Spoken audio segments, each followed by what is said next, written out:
বিশ্বকাপে মাত্র ৩ উইকেট পেলেই প্রথম ক্রিকেটার হিসেবে যে কীর্তি গড়বেন সাকিব আল হাসান। টি-20 বিশ্বকাপে বাংলাদেশের সর্বোচ্চ উইকেট শিকারী কে? এই প্রশ্নের উত্তর দিতে হয়তো খুব বেশি ভাবার প্রয়োজন নেই। ৪৭টি উইকেট নিয়ে সাকিব আল হাসানই বাংলাদেশের সর্বোচ্চ উইকেট শিকারী। শুধু বাংলাদেশেরই নন, ৪৭ উইকেট নেওয়া সাকিব আল হাসান টি-20 বিশ্বকাপের সর্বোচ্চ উইকেট শিকারী। সব ঠিক থাকলে এবারও আরও একটি বিশ্বকাপ খেলবেন সাকিব আল হাসান।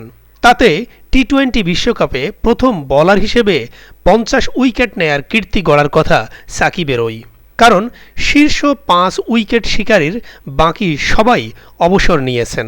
বিশ্বকাপে খেলবেন এমন ক্রিকেটারদের মধ্যে সাকিবের পর দ্বিতীয় সর্বোচ্চ উইকেট শিকারী ওয়ানিন্দু হাসারাঙ্গা। তার উইকেট ৩১টি।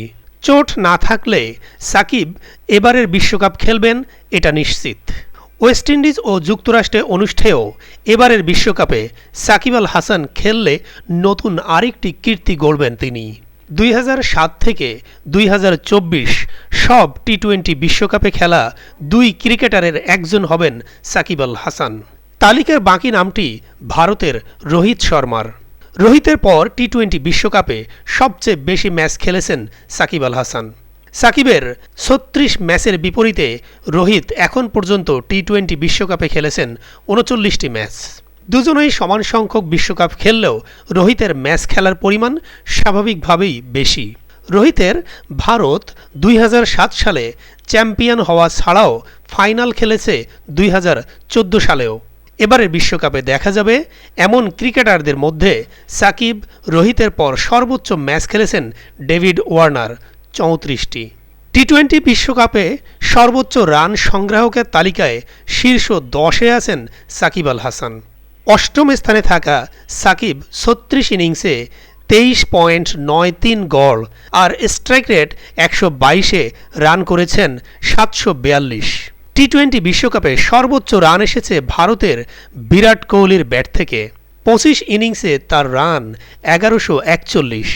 গড় তো অবিশ্বাস্য ৮১.৫০। Strike rate ১৩১.৩০।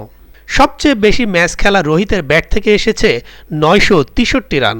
বিশ্বকাপে সর্বোচ্চ রানের ইনিংসটি খেলেছেন ব্রেন্ডন ম্যাককালাম। ২০১২ সালে ৫৮ বলে ১২৩ রানের ইনিংসটি খেলেছেন তিনি বাংলাদেশের বিপক্ষেই। একমাত্র ব্যাটসম্যান হিসেবে বিশ্বকাপে ২টি সেঞ্চুরি ওয়েস্ট ইন্ডিজের ক্রিস গেইলের। টি-20 বিশ্বকাপে সর্বোচ্চ ছক্কাও এসেছে গেইলের ব্যাট থেকে। ৬৩টি ছক্কা মেরেছেন গেইল। দ্বিতীয় সর্বোচ্চ ছক্কা এসেছে রোহিতের ব্যাট থেকে। তিনি মেরেছেন ৩৫টি ছক্কা। ইংল্যান্ড অধিনায়ক জস বাটলার মেরেছেন ৩৩টি ছক্কা। ভারতীয় অলরাউন্ডার যুবরাজ সিংও মেরেছেন ৩৩টি ছক্কা। ডেভিড ওয়ার্নার ও শেন ওয়াটসন ছক্কা মেরেছেন ৩১টি করে। প্রিয় দর্শক, খেলাধুলা এবং দেশের মজার মজার সংবাদগুলো নিয়মিত পেতে আমাদের ফেসবুক পেজটি এখনই ফলো করে রাখুন এবং ইউটিউব চ্যানেলটি সাবস্ক্রাইব করুন। দেখা হচ্ছে পরবর্তী ভিডিওতে। ভালো থাকবেন। আসসালামু আলাইকুম।